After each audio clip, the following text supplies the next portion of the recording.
కోటి గొంతులు ఏకమై ఈ ఉద్యమాన్ని ఉర్రూతలూగిస్తున్నారు. ఈ ఉద్యమంలో వందలాది గొంతులు మూగబోతున్నవి. వేల ఆత్మ బలిదానాలు రోజు రోజుకి ఎక్కువవుతున్నాయి. బగబగమండే ఎండల్లో ఒంటిపై పెట్రోల్ పోసుకొని అగ్ని కాహుతవుతూ కూడా జై తెలంగాణ అంటూ ప్రాణాలు విడుస్తున్నారు.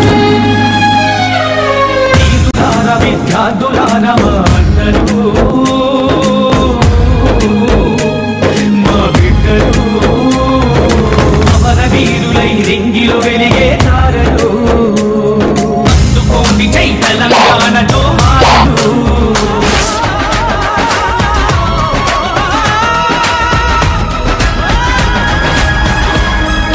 శారీరక మరియు మానసిక ఆరోగ్యానికి అవసరమైన వాటిల్లో నిద్ర చాలా ప్రాధాన్యమైనది. మనం ఎంత సంపాదించినా ఎంత కష్టపడ్డా కూడా కడుపు నిండా ఆహారం కంటి నిండా నిద్ర ఉండాలి.